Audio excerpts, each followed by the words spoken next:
Today, we're getting an early look at the Lucerne Scrolls and the changes that the developers have made, because there aren't any cosmetics, and now we've got this Commander re-release chest. So stick around in this video for a sneak peek at what should be arriving in every kingdom very soon.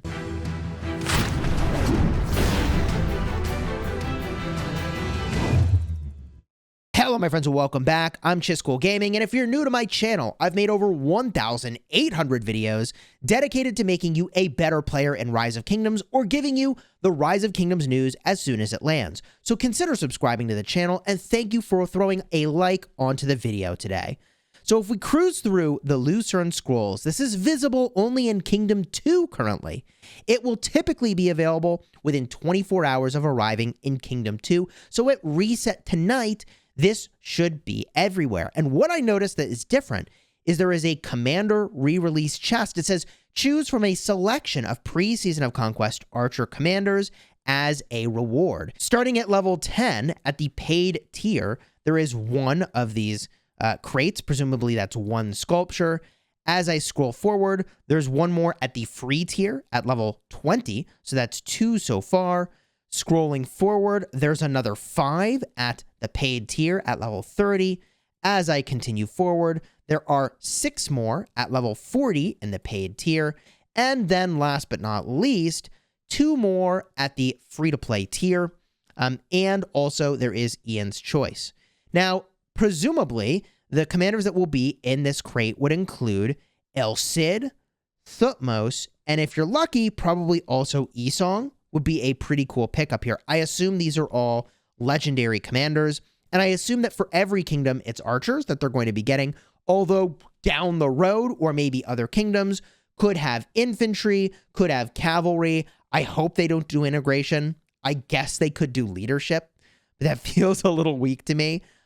So hopefully they stick to archers, infantry, and cavalry. Now, I don't know what reward they took out of here, but I will notice that there aren't any cosmetics in the Lucerne Scrolls anymore. This used to be a source of a lot of cosmetics. You would get a city theme, you would get an avatar frame, you would get a name plaque, but they've really moved away from this, which I think obviously makes the game a lot easier to maintain.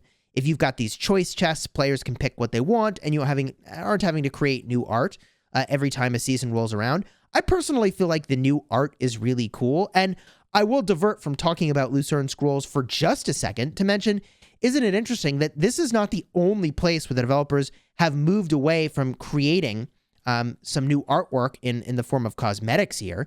If we look at the Thanksgiving rewards, we've got a rerun of the city themes this time around. Now, I'm not going to talk about the city themes in depth, but I will point out that, okay, from a very practical standpoint, how many different combinations of gaining attack or defense or health and losing attack or defense or health are they actually, going to put together? But from the cosmetic standpoint, it is really nice when they make better and better, cooler and cooler city themes that you can use every now and then. But I think the reality is that for most people, most of the time, they don't get to pick a city theme because it looks cool. They have to pick the city theme that gives them the actual combat advantage that they're looking for. So at some point, I suppose, it would be kind of nice if they separated the buffs that you get from your city themes from the look of your city, so you can make your city look like whatever you want, and also you can pick whatever stat combinations that you want, that you've sort of unlocked, but this is a separate idea. I will just point out that other cosmetics have also moved in the realm of, being pick one from something we've done in the past. Here you can see the Thanksgiving rewards previews. I mean, I don't have these on the Kingdom 2 account that I have, not all of them anyways, but on my main account, I'm pretty sure I have all of these already. So this is not new, moving in the direction of re-releasing cosmetics rather than creating new ones. And now in the Lucerne Scrolls, we're getting a re-releasing of some specific commanders. Now, obviously, if what they got rid of here is something that would have been more valuable to me, like I would say sovereign keys are more valuable to me. I would say legendary commander sculptures that were universal would be way more valuable to me. Then I'm a little disappointed if that's the swap that they've made. I honestly don't know what they swapped out, so let me know in the comments if you have a picture of what they used previously for Lucerne Scrolls and what has been exchanged for these chests. I will say, as an upside, the developers have mentioned that they're moving in the direction of creating more ways for you to reuse skills from commanders that otherwise you weren't using. And let me explain. I talked about how in a previous face-to-face with developers, they were looking at taking skills from old commanders, up to 3 of them, and putting them onto new commanders, not just in Heroic Anthem KVK, which is where you can do that today, but in other places as well. So if that is the case, and you're getting a re-release of these Archer commanders, what commander should you pick? And I think there is a very, very obvious choice here. I think the very obvious re-release Archer choice, assuming that it is Esong, is okay, work on your Esong if you don't have him expertised. But if you do, because pretty much everybody should, between El Cid and Thutmose, I think that Thutmose is the slam dunk choice. And as I make my way to Thutmose, and my God, there are so many of these commanders, if you're later able to reuse one of these skills from Thutmose, they are so good. Okay, this skill makes it so you get 15% Archer attack and 10% march speed. And what is this, 15% damage if you're outside of your alliance territory? Wow. You want to pick Thutmose. Now, El Cid's skills are pretty good too, but that's an amazing one. If we get a look at the next skill over here, Archer unit defense increased by 10% is great when you're on the map, and each troop attack has a 10% chance of inflicting a debuff, increasing the damage taken, the skill damage taken, by the target by 15% for 3 seconds.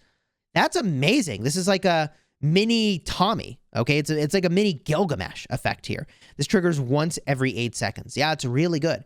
And even the last skill, troops led by this commander, take 10% less counterattack damage, and when they are attacked, there's a 10% chance to do revenge damage.